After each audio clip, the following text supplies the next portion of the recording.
Hi, my name is Joe Lalore. I'd like to offer a free course for any guitars wishing to be free, to create music totally your own. During the 20th and the beginning of the 21st century, composers and musicians have searched for new ways to be different, to create music that is totally their own. In this course, I would like to have a series of lessons on each of these different techniques applied to the guitar so you can create your music and be not a copy of anyone else, but totally free. So the courses that we will, the lessons, the discussions we will study will be, first of all, chords. You know that most of the chords that we play are based on what they call tertian harmony, or thirds. That's every other note on the piano. And for hundreds and hundreds of years, our music has been based, chords, C, G, A minor, the key of C, the key of D, whatever it might be. Even jazz chords where you hear 13s, 13 flat 9s, major 7s. These are variations still of the building up of chords vertically on the interval of a third. But composers in the last 100 years or so have experimented with music built on other intervals. For example, notes right next to each other on the piano, seconds. So that would, of course, be something like a major second would be C to D, C, D, E. Now on the piano you can play C, D, E together, but on the guitar it's a little more difficult. You can do it, and that's what I have fingered on the guitar. So for example, this would be C, D, and E on the guitar. So now all these chords are movable, of course, like our bar chords or power chords. So here we have C, F, major, major second, G. So if you wrote a song or played a solo against these chords, it gives you new colors. And this is one of the main ideas of this course. We're going to look at all these chords and ideas as colors. And remember, music should be movement from dark to light and all the shades in between, the same as a painter paints, in all these shadings. And with the chords, that would be similar to the background layer of the canvas. And then upon that, you layer other notes or chords to create all these shapes and different shadings of. And that's what we're going to talk about. So this would be seconds. Now, and we'll talk about all different types of seconds. Then fourths. Fourths are a great sound on the guitar. In fact, in jazz, they solo a lot. When you hear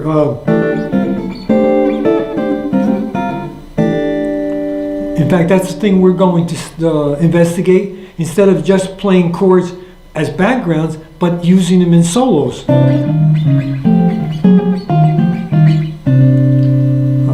So that's a great way. So fourths, fifths. Andy Summers and the Police uses a lot of chords based on 2/5 put together. In other words, almost two power chords layered on top of each other. Six chords by 6, by 7s. Many different ways. And you'll notice some will be harsh, some will be very calm, some will have certain degrees of tension in them. When you play a G chord, no tension. G7, tension pulling to the C chord. So in music, you want that pull, you want the tension, you want the different shadings. So that's what we're going to talk about. One lesson will be on added note chords. Added note chords, let's take that chord with the seconds, and let's just add notes in to shade it. So we could do this.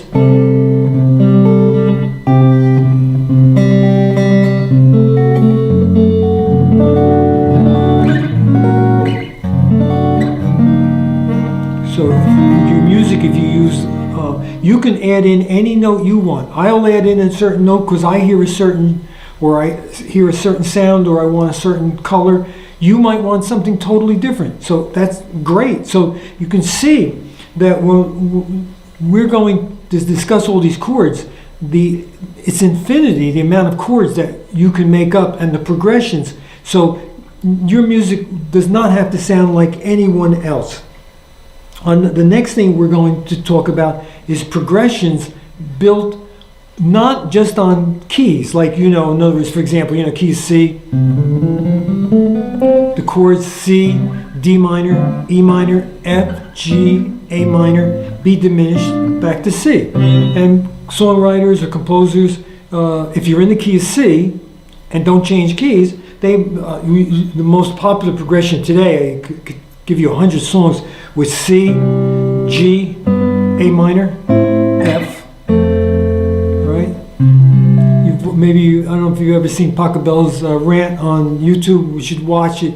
All the hundreds of songs using the progression based on Pachelbel's canon. What we're going to investigate is creating chord progressions based on cycles, on synthetic scales, on whole different ways to approach how you build progressions. A good example is one of the most famous songs ever written, Smells Like Teen Spirit, is based on this circular pattern. And in there, really, F, B flat, 1 chord and 4 chord in the key of F, A flat, D flat, 1 chord and a 4 chord of A flat.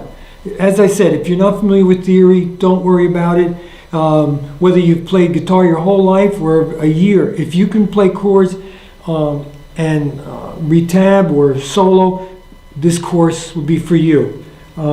Any level, any style of music, jazz, rock, country, alternative, ambient, it doesn't matter. All these principles can be applied to any style of music.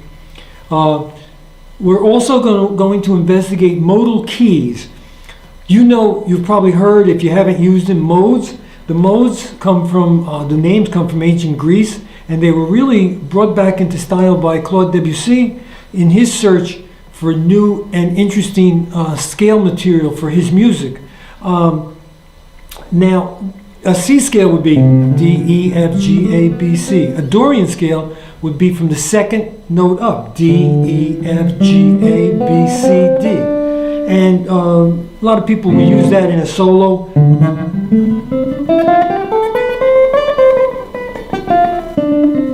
If you're soloing against a D minor chord, let's say, for example, you use a Dorian scale, or maybe one of the other scales. You have Dorian, Phrygian, Lydian, Mixolydian, Aeolian, so on, Locrian. But I don't know if you know this, but you can also have the keys, a Dorian key. For example, if we build a chord on every note, so we have D minor, E minor, F, G, A minor. They stay away from the diminished and the modal keys. And the main chords will be in the 1 chord, the 4, the 7, and the 1. So your progression might be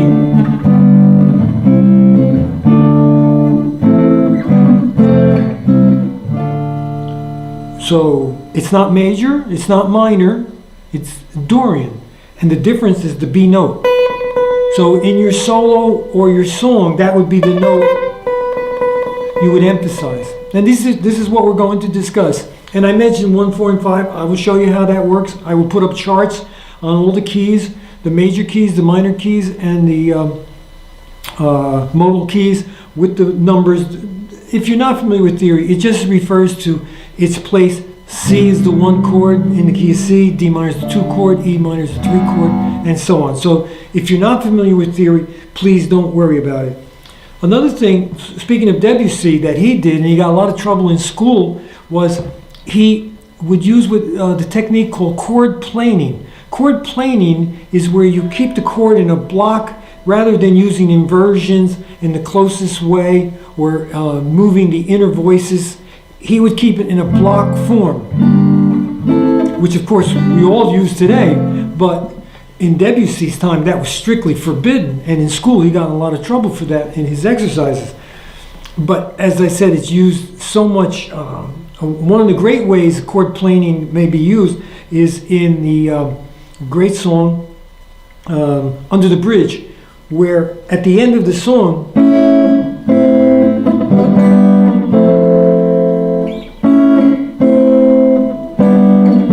there's chord planing. There's an F chord, a G chord, and an A chord. See, that's the example of chord playing. Now, so, and he actually has an A minor in the middle.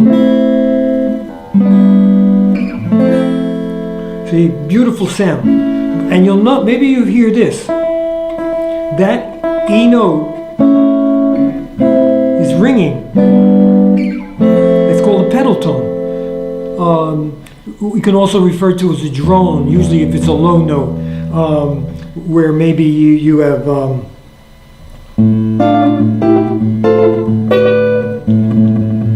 so you have one note and chords above it. Here you have the chords above the pedal tone E. And listen how it changes. Here's the chords without that. Now with it. So here we have chord planing mixed with a pedal tone. Great. Beautiful sound, beautiful sound. And that's what we're going to talk about: chord planing. We're going to talk about pedal tones, and we're going to talk about drones. In the end of the 19th century and the beginning of the 20th century, Arnold Schoenberg in Vienna created a new style of music called 12-tone. And it can be very, very harsh, but it can also be used in our music.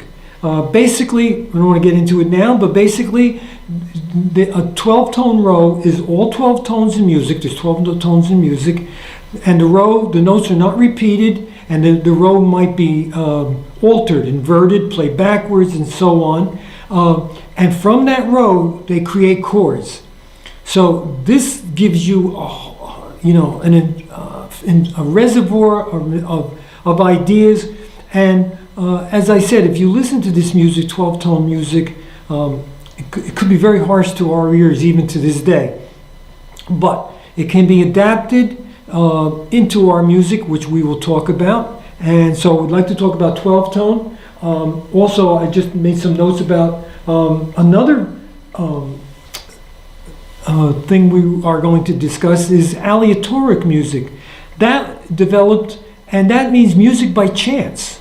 Music by chance means you create your music by maybe tossing dice, and the dice mean a certain chord or a note. So this is something that was used in the, especially in the 20th century, middle of the 20th century, and we'll try and adapt to our purposes. And geometrical shapes. Sometimes on the neck of the guitar, you can see shapes or figures, and you can use those for building chords or solos.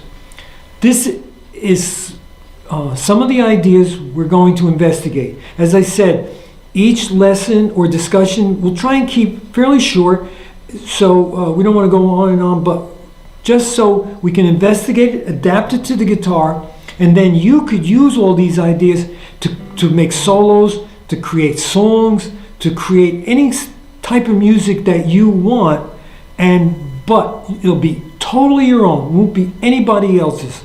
And I would just like to mention the two sources that I'm going to use for this course. Two books. The first one is one of my books. I should say that I've written for United Artists and Warner Brothers. I did books for Rush, Rolling Stones, Led Zeppelin, many books. And this is one of my books, and this is not an infomercial. You don't have to buy this book. This course works perfectly without this book, but I just want to mention it because this is my source material. I spent years on it, and this is what I will use to show you all the different chords. The other book, Thesaurus of Scales and Melodic Patterns by Nicholas Slonimsky.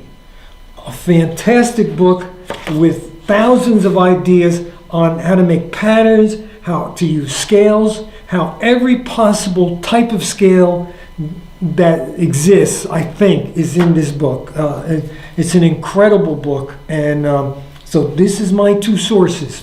I think for any good course, instructors should tell you what they're basing their ideas on. So these are the two that I'm basing my ideas on: guitar chords for the 21st century and the thesaurus scales and melodic patterns. So I hope you'll join me for this course. As I said, it's totally free, and we can work together, and then you can be totally free. Thank you.